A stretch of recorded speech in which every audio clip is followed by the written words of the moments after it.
They say the worst pain a human can experience is the loss of a child. But there is something worse. It is the not knowing.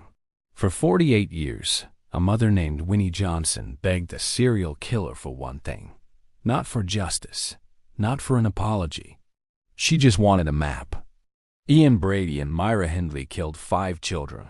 4 were found. But one remains out here, lost in the cold earth.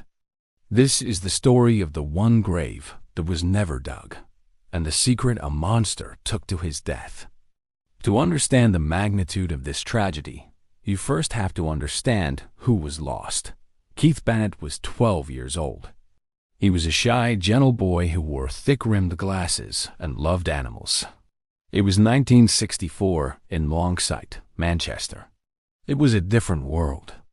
A time when neighbors knew each other and children played in the streets until dusk. It was a time of perceived safety. Keith's mother, Winnie Johnson, was a hard-working woman who adored her son. They had a simple, quiet life. She had no reason to believe that evil was lurking just around the corner. She certainly had no reason to suspect that a young couple driving around in a minivan were hunting for children. On the evening of June 16th, Keith asked his mother if he could walk to his grandmother's house. It was a short walk. He'd done it a dozen times before. Winnie said yes. She walked him part of the way to the crossing, watched him cross the road safely, and waved goodbye. That wave was the last interaction they would ever have. Keith Bennett walked down the street, turned a corner, and vanished into thin air. At first, police thought he was a runaway. But Winnie knew better. Her Keith wouldn't run. He wouldn't leave her. Somewhere in the pit of her stomach, she knew something terrible had happened. But the reality was far worse than anything she could imagine. Oh, truly understand the horror of an empty grave, we must first understand the life that should have filled it. Before he was a headline, and before he was a victim, Keith Bennett was simply a boy. It was 1964 in Longsight, Manchester. Keith was 12 years old, a gentle soul with thick-rimmed glasses and a shy smile. He wasn't the type of boy who looked for trouble. In fact, he was known for his sensitivity. He loved animals deeply, often stopping to pet stray cats or watch birds in the garden. He was the kind of child who felt the world intensely. On the afternoon of June 16th, the air in Manchester was thick and humid. It was a Tuesday. Life was routine. Keith approached his mother, Winnie Johnson, with a simple request. He wanted to spend the night at his grandmother's house. It was a ritual he loved. His grandmother's house was a place of comfort, and the walk was familiar. Winnie, busy with the daily grind of working-class life, agreed. She walked him to the zebra crossing on Stockport Road. She watched him check for traffic. She watched him cross safely to the other side. She raised her hand and waved. Keith waved back, adjusted his glasses, and turned the corner. Winnie turned back to her house, unaware that the universe had just shifted irrevocably. That wave was a finality. It was the last time she would ever see his face, hear his voice, or know, with any certainty, where he was. As the sun began to set and the streetlights flickered on, a darkness was descending on Manchester that had nothing to do with the night. Keith was walking straight into the path of a monster, and the clock was ticking down to a silence that would last for half a century. When morning broke on June 17th, the silence in the Johnson household turned into panic. Keith had not arrived at his grandmother's house. In the 1960s, communication wasn't instant. There were no mobile phones to track, no digital footprints to follow. There was only the gnawing dread in a mother's gut. Winnie rushed to the police station, her heart hammering against her ribs, expecting immediate action. She expected roadblocks, search parties, and sirens. Instead, she was met with skepticism. The police in 1964 were accustomed to boys running away for a lark, perhaps to avoid a bad report card or to go on an adventure. They dismissed Keith as a runaway. He'll turn up, they told her. Boys will be boys. But Winnie knew Keith. She knew he didn't have a rebellious bone in his body. He didn't have money. He didn't have a coat. He wouldn't leave his family. The days turned into weeks.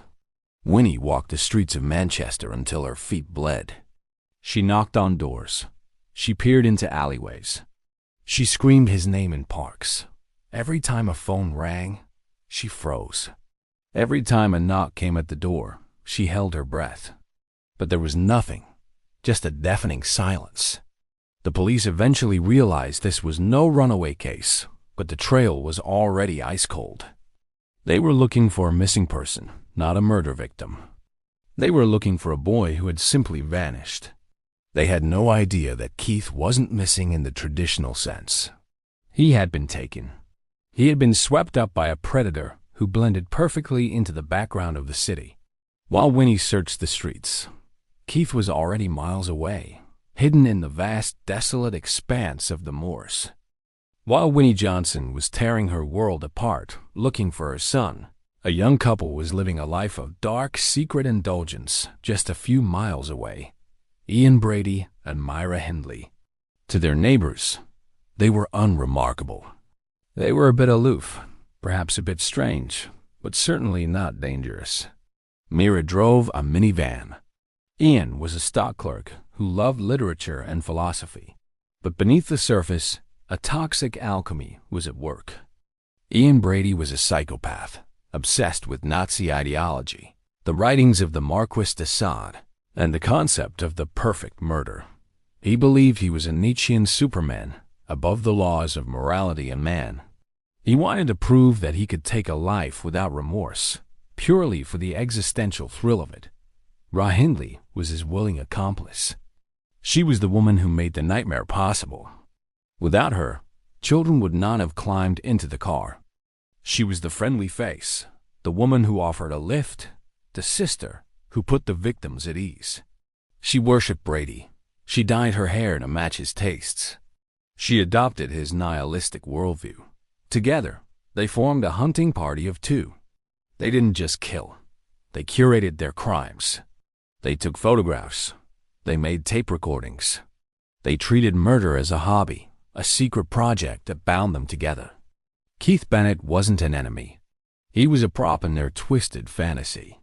They drove him to Saddleworth Moor, a place Brady loved for its bleakness and isolation. To Brady, the moors were a cathedral of nothingness, the perfect place to hide his sins. For over a year after Keith vanished, the couple continued their spree. They felt invincible. They believed they were smarter than the police, smarter than society.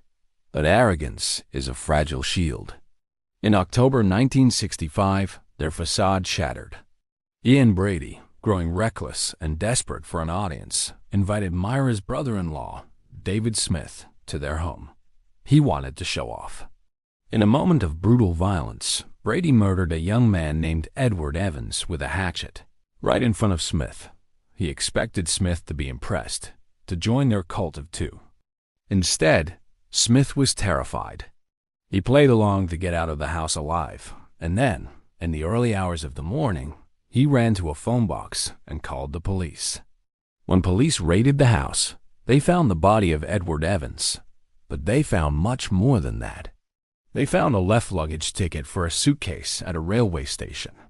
Inside that suitcase were the trophies of a serial killer, photographs of a young girl named Leslie Ann Downey, gagged and terrified. They found tape recordings. They found a notebook with names. The dominoes began to fall. The police realized they weren't just dealing with a domestic murder. They had stumbled upon the monsters responsible for the disappearances of children across Manchester. Searches of the moors began immediately. They found the body of Leslie Ann Downey. They found the body of John Kilbride. The nation was sickened. But amidst the horror, there was a glaring omission. Keith Bennett's body was not found. And in the initial interrogations, Brady and Hindley stayed silent about him. Ian Brady and Myra Hindley were sentenced to life in prison in 1966. For Winnie Johnson, this should have been the end. Justice was served, but for her, the trial was a sham. The charges against them only included the murders of Edward Evans, Leslie Ann Downey, and John Kilbride. Keith Bennett was not on the charge sheet because there was no body, and the killers refused to admit they had taken him. For 20 years, Winnie lived in a state of purgatory. She didn't know if Keith was dead or alive. She held on to a sliver of irrational hope that maybe, just maybe, he had been sold or taken away or was living another life. But deep down, she knew. In the mid-1980s, the dynamic changed. Myra Hindley, desperate to be released on parole, decided to come clean. She confessed to the police that there were more victims. She admitted to the murder of Pauline Reed, and finally, she admitted to the murder of Keith Bennett. The truth was out. Keith was dead. He had been sexually assaulted and strangled by Brady on the moors. The confession destroyed Winnie's last thread of hope, but it replaced it with a new mission: recovery. Now she knew he was on the moor. Now, she just needed them to point to the spot. It seemed simple. The killers were talking. The police were listening. Surely, it was only a matter of days before Keith came home. In 1987, the police took an extraordinary step. They removed Ian Brady and Myra Hindley from prison and took them back to the scene of their crimes. It was a massive operation. Helicopters circled overhead. The media descended in droves. The moors, usually silent, were filled with the noise of engines and shouting. Winnie Johnson watched the news footage with bated breath. She saw the monster who killed her son walking the ground where he lay. Brady, looking pale and ghostly, walked through the heather. He seemed confused, or perhaps he was acting. The landscape had changed in 20 years. Landmarks were gone. The peat had shifted. They found the body of Pauline Reed. She was discovered in a shallow grave, still wearing the dress she disappeared in. It was a triumph for forensic science and a relief for the Red family. But when it came to Keith, the search faltered. Brady pointed to areas that yielded nothing. Hindley contradicted him. The weather turned, the fog rolled in, and the search became dangerous. Eventually, the police had to call it off. They had found one child, but not the other. Brady was returned to his cell, having had his day out in the spotlight. Winnie was left with nothing but a hole in the ground and a renewed sense of despair. They had been so close. They had walked right over him. But the moor refused to give him up. After the failed search of 1987, Ian Brady retreated into the shadows of Ashworth High Security Hospital. But he did not go quietly. He realized that the location of Keith Bennett's body was his last remaining chip of power. As long as he kept the secret, the world had to pay attention to him.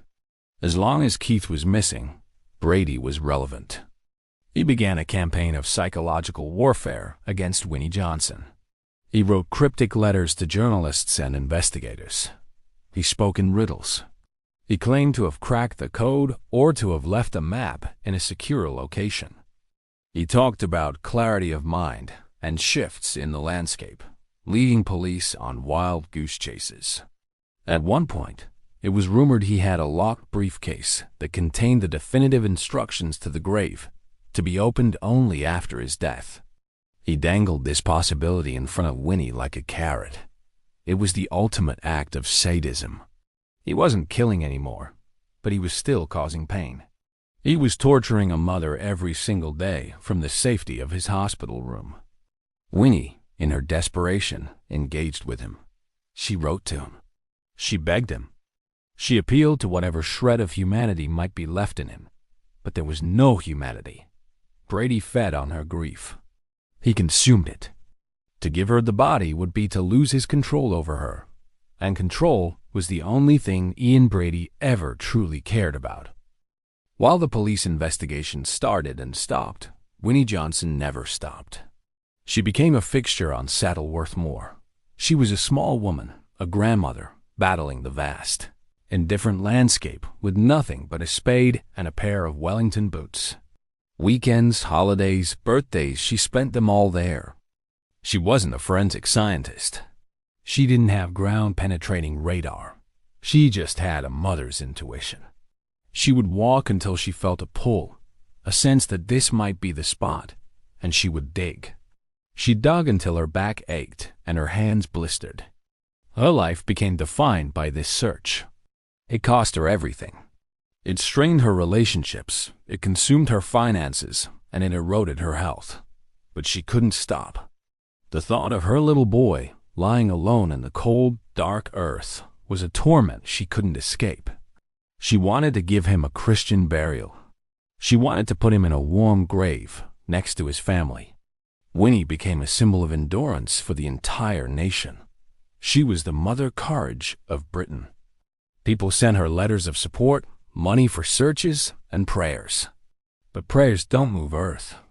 As the years turned into decades, Winnie's health began to fail. She developed cancer. The clock was ticking louder than ever, and she knew she was running out of time. The end, when it came, was not the one we wanted. In August 2012, Winnie Johnson lay in a hospice, her body ravaged by cancer. Even on her deathbed, she was waiting.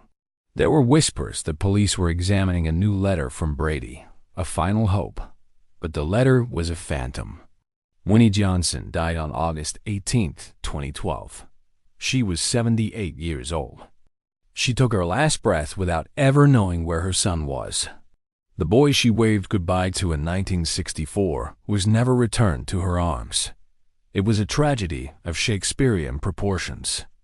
The hero died before the quest was complete.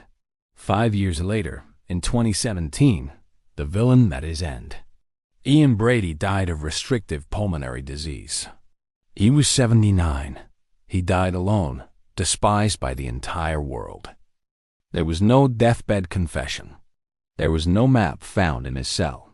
The locked briefcase, if it ever truly existed, contained nothing of value. He took the secret to hell with him. It was his final act of spite. He ensured that even in death, he would deny Winnie the one thing she wanted. His ashes were disposed of at sea in the middle of the night, so that no one could ever find his grave, a supreme irony, considering he had denied a grave to a 12-year-old boy for 50 years. Even with both the mother and the murderer gone, the story did not end. The mystery of Keith Bennett's resting place continues to haunt the moors. In 2022, a glimmer of hope appeared when an amateur sleuth claimed to have found a jawbone on the moor that matched Keith's age. Police cordoned off the area. The headlines returned. Keith's brother, Alan, waited anxiously.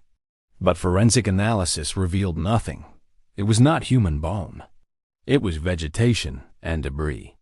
The hope evaporated as quickly as it had arrived. It was yet another cruel twist in a story that seems allergic to closure. Today, Saddleworth Moor remains a beautiful but scarred landscape. It holds the history of a city's trauma. But the legacy of this story is not just about the evil of Ian Brady. It is about the love of Winnie Johnson. We often talk about the perfect crime. Brady thought the perfect crime was one where he got away with it.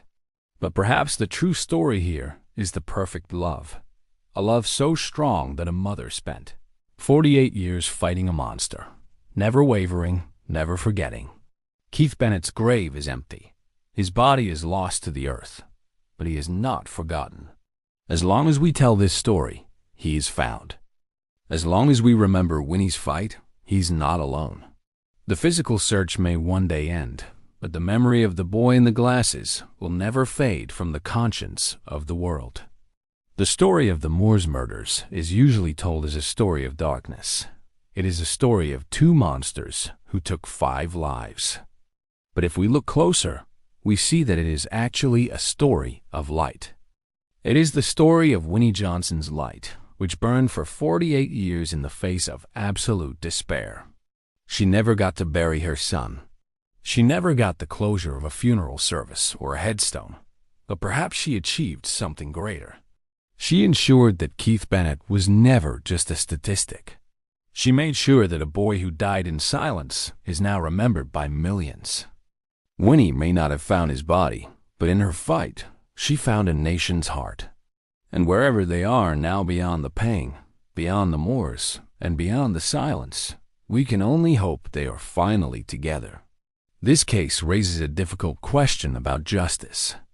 Winnie Johnson often said she didn't care about the killers being in prison. She only cared about finding her son. I want to know what you think. Is justice simply about punishing the guilty, or does the system fail if it cannot provide closure to the families left behind? Let me know your thoughts in the comments below. If you found this story moving, please consider liking this video. It helps us share Keith and Winnie's story with more people. And if you are interested in the hidden history of true crime, the stories that focus on the victims rather than just the villains, please subscribe to the channel. The Moors murders changed the way the UK looked at children's safety forever. But there are other mysteries where the silence is just as loud. If you want to explore another case where a family fought for decades against a wall of silence, click the video on your screen now. Thank you for watching.